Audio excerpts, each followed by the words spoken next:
this week's edition of Liberty Flix Picks. And we watched some films this week that do relate to Liberty, and we'll just kind of give a brief description, and the intent is that people can actually use Netflix to give themselves a Liberty education. Our first film that we will mention is Affliction, and this was a somewhat about, I think, 15-20-year-old film with Nick Nolte and Sissy Spacek, and the central theme was really anger and fathers who pass anger issues along to their sons, and it's a sad movie to watch. That was quite good. The acting is powerful, and Nick Nolte's father is played by James Coburn, and the level of rage internally between Nolte and him, you can feel it, and it is hard to watch. It's sad. If you've got issues like that in your past or with significant people in your life, viewing this might help you get an understanding for what they've been through. But because it is well done, it is well acted, I wouldn't say that there's a resolution. It doesn't really offer much hope other than a description of the problem. So it's a downer with that in mind, but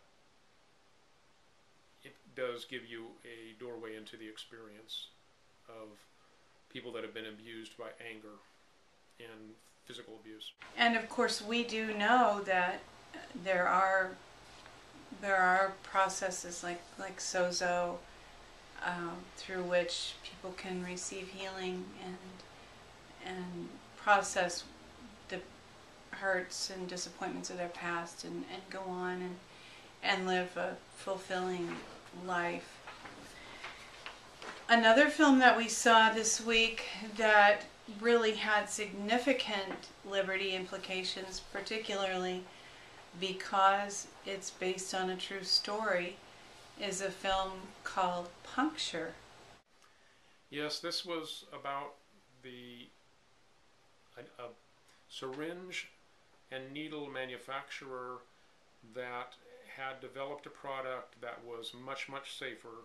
They gave statistics about the number of people that were killed or have been killed in the healthcare industry due to accidents having to do with needles, and there was a new, safer product available. And again, this is a true story. The manufacturer of the competing product had all of these contracts with existing hospitals, and the doctor who developed this product, I think he was a doctor, he was unable to get access to this thing, to hospitals that would use this product to save lives because of these contracts. So it illustrated real well how corporations don't function in the interests of the people and are just interested in the money and not people's actual health. The competing companies tried to buy this guy out so that his product wouldn't see the light of day, etc., etc. Ultimately, near the end, you see that he does win, but there's a statement that really stuck in my mind that was made by the lawyers on the other side, which is, so you really think that you're going to change things? Look at smoking, for example. There were all these lawsuits against the tobacco companies, but what did that really do? There's still people that are still getting addicted to cigarettes.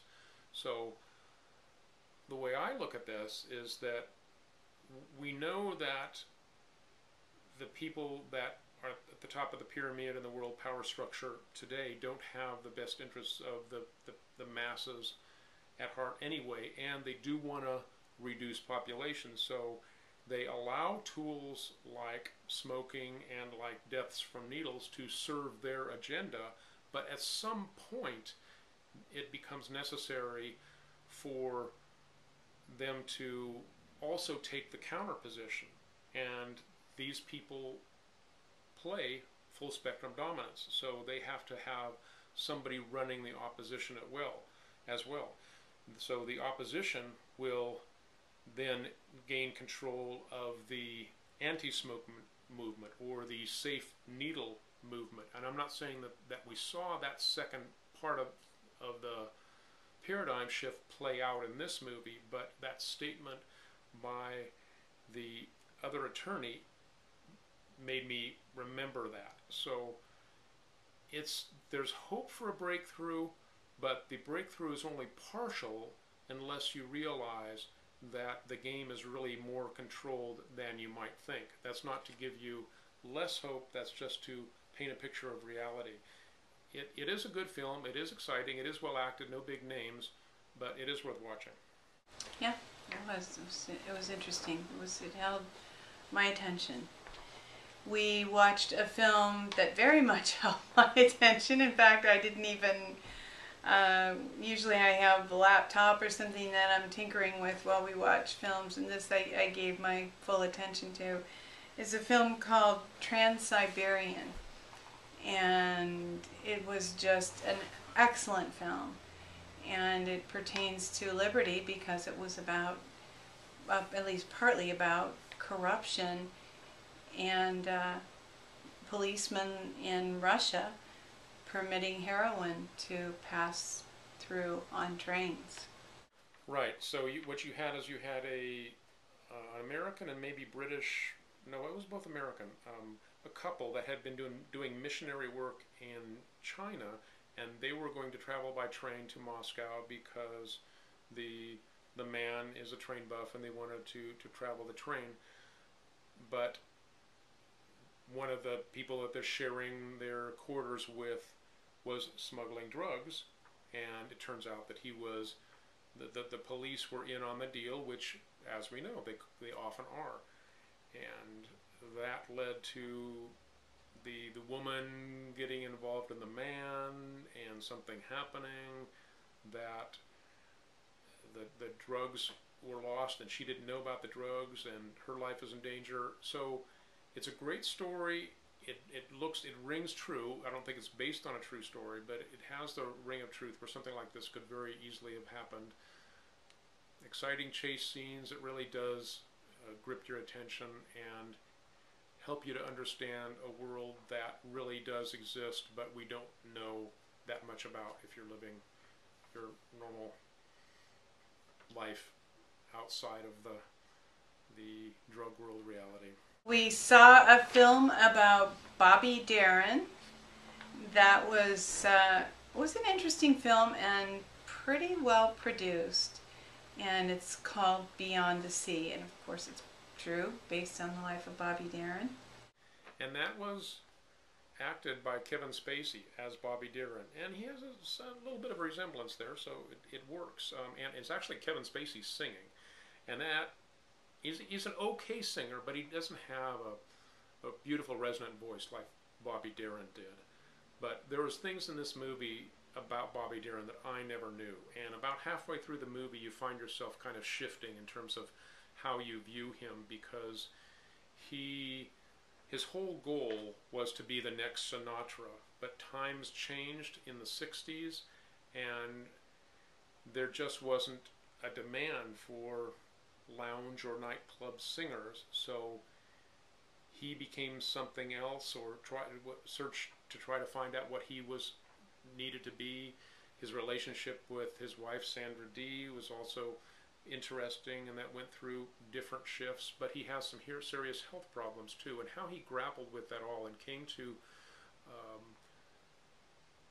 a realization of those things, as well as something about his past that I won't mention here, but that comes out in the movie and he has to deal with that too. So somebody that you think of was just a singer and a good singer, there's a lot more going on there, and it's worth watching. Not only because it's a well-acted and well-produced movie, but because the character really is interesting. Sure, and you mentioned learning things about him that you hadn't known, and evidently he was something of a freedom fighter. He was working with Bobby Kennedy and was just devastated when Kennedy was shot, and he at a certain point began to write songs about not wanting to participate in wars. So there was kind of that aspect too. Mm-hmm. And we saw a film, we haven't actually watched the end of it yet, but we just got tired and turned it off, but we fully intend to watch the end of it. It's called Salt of the Sea, and it's about the Palestinian homeland, and how it's so politically hot to talk about this that it's difficult for me to even say, but the Palestinians have lost their homes, and this film is just kind of an example of what the implications are. But it's not a documentary. It's this is a story that's a fictitious story, but of three people that have these experiences as Palestinians and interacting with the state of Israel. And to me, when you see Palestinians as portrayed as a mass of people or an oppressed people, it doesn't have that personal touch. But this movie does, because you get to know these people and what they're like and the passions that they have and the homes that have been lost. So it takes it to a personal level. And one of the things that, there's a scene that we both thought was interesting, where in order to get access to go into Israel, they have to pretend to be Jews. And it's really pretty easy for them to do that. At least in the film it was. But yeah, that was pretty jarring, just to see what they're constantly suspected of carrying bombs and being troublemakers. And there was one of the characters that had not been permitted to leave the town where he lived for 17 years. So their travel is very restricted, and I was surprised. I mean, it's politically, for someone with a conservative background, to even consider these issues is almost unheard of. And honestly, there's a leap for me, but this is reality. Israel only exists right now in its present form through other people being oppressed. And, process that for yourself and see how you feel about it. The other thing I'll mention is that Cindy mentioned that how the Palestinians are constantly suspected of being terrorists and search for bombs, etc. And there's scenes about checkpoints and all of that. And once you know that the police state does this on purpose to create fear, to get people to go into the lower brain, like I was talking about earlier, to get people to be reactive instead of loving and get to come together, it's a big divide and conquer game that solidifies their power. It's all about control and power. And when you know that it's not about real bombs, probably much more often bombs are planted on people, in this case Palestinians, than they are people that come up with these ideas on their own and really want to carry out violence. So when you see a police state in action like you do in this movie, and you know that a lot of this fear is manufactured and the police state is doing what it needs to do to increase and solidify its power, it takes you to a whole new level of understanding and compassion for the people that are subjected to this. Well, thanks for watching, and those are our Liberty Flix picks for the week. See you next week.